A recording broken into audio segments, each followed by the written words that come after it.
안녕하세요, 로파행입니다. 올해도 어김없이 휴가철 바가지 논란이 엄청 많은데요. 울릉도를 시작으로 최근에는 강릉, 속초, 여수까지 국내 여행은 비싸고 불친절하다는 이미지만 쌓이고 있습니다. 얼마나 역대급 바가지가 있었는지 논란들을 한번 정리해봤습니다. 같이 보실까요? 먼저 강원도를 한번 보겠습니다. 가장 인기가 많은 국내 여행지로 상반기에만 7,139만 명이 다녀간 곳인데요. 직장인 여름휴가 계획 조사를 해보니 강원도가 국내 여행 선호도 약 35%를 차지했고 경상권이 약 28%로 2위, 제주권이 약 22%로 3위였습니다.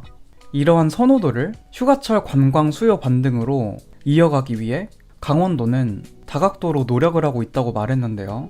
방문객의 불편을 최소화하기 위해 주요 축제장과 해수욕장의 바가지 요금, QR코드 신고 시스템을 시범 운영 중이라고 했습니다. 테마형 해변과 숙박 할인 등으로 방문객 만족도를 올렸다는데 사실일까요? 최근 숙박 플랫폼에 올라온 레전드 거품 펜션이 강원도 춘천 일대였는데요. 숙박료가 최대 140만원에 달했습니다. 인근 다른 펜션은 1박에 110만원을 책정했고요. 고급 호텔은 가격을 더 높게 잡아서 홍천군의 한 호텔은 성인 4인 기준 1박에 220만원을 받고 있었습니다. 비수기 대비해서 과도한 인상을 시도했는데요. 강원도 내 다른 관광지의 숙소 상황은 다를까요? 속초와 강릉, 평창, 양양 등 주요 지역 내 모텔 다수가 주말 기준 1박 요금을 40만원 안팎으로 제시하고 있었습니다. 비수기 가격보다 약 2배에서 3배 이상 높은 수준이지만 서비스 품질은 그에 미치지 못하니 이용객들은 실망을 할 수밖에 없습니다. 지역 관광 당국은 직접적인 요금 통제가 어렵다고 말했는데요. 과도한 숙박 요금도 문제가 되고 있지만 불친절한 식당이 논란이 되었습니다. 일부 상인의 서비스 마인드 부족으로 지역 이미지와 관광 경쟁력에 타격을 주는 모습인데요. 대표적으로는 속초 포장마차촌이 있겠습니다. 오징어 난전을 파는 가게는 혼자 식사하던 손님에게 아가씨 안쪽에서 먹으면 안 되겠니? 빨리 잡숴라는 말을 하며 계속 재촉을 했습니다. 자리에 앉은 지 18분 채 되지 않았고 음식이 나온 지 14분인데 이런 말을 들으면 기분이 어떨까요? 아무리 성수기의 한철 장사라고는 하지만 기본적인 서비스는 제공을 해야 하잖아요. 불친절해 고가 음식 주문 강요, 식사시간 재촉, 바가지 요금 등 정말 해외로 나가는 게 답인 것 같습니다. 그리고 강원도의 바가지 요금 꽃이라고 할 수 있는 수산시장입니다. 속초시의 한 수산시장에서는 강도다리를 한 마리에 35만원에 판매하는 현장이 목격되었습니다. 4kg가량의 강도다리 가격을 무려 35만원에 제한을 했는데요. 인터넷몰에서 강도다리 원물은 1kg에 3만원에 거래됩니다. 생산의 경우 클수록 비싼 경향이 있긴 하지만 35만원은 말이 안 됩니다. 수산시장에서는 강도다리를 비슷하게 생긴 고급 어종인 줄가자미로 속여 파는 행위가 빈번하다고 하니 꼭 공부를 하고 가야겠습니다.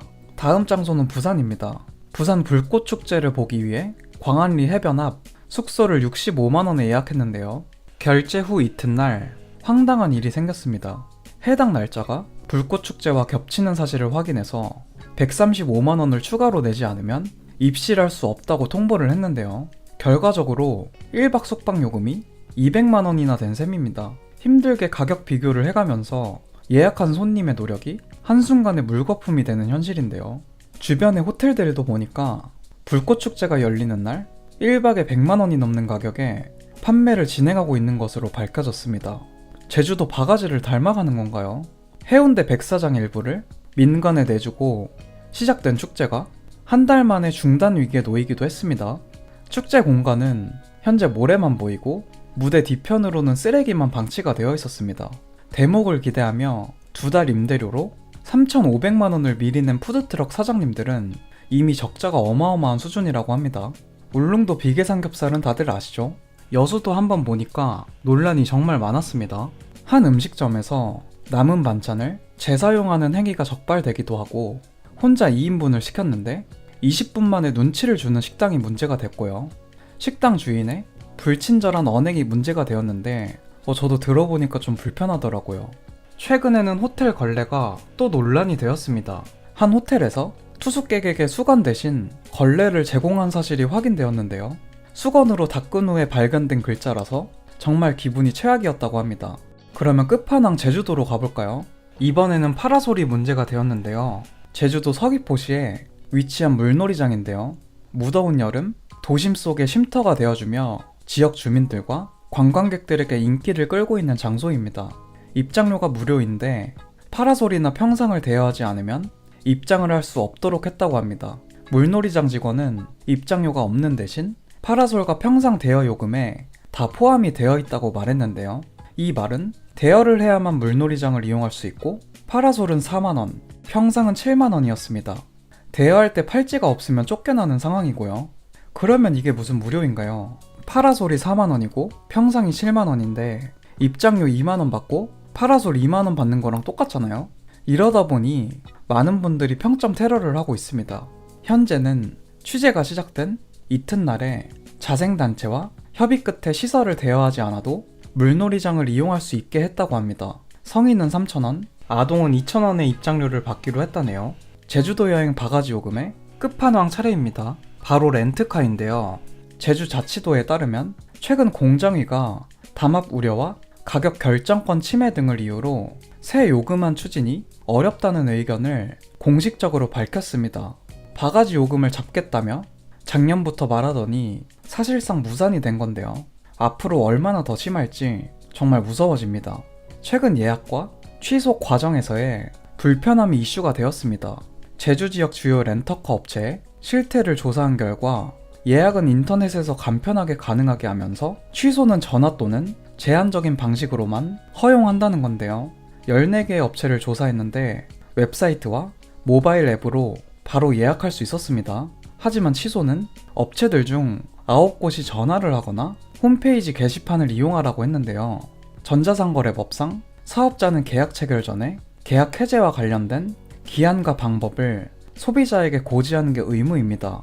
하지만 14개 업체 중 5개 업체는 취소 수수료에 대한 기준을 충분히 안내하지 않았고요. 심지어 2개 업체는 대여 약관과 문의 게시판 메뉴에 따라 취소 수수료 기준이 달랐다고 합니다.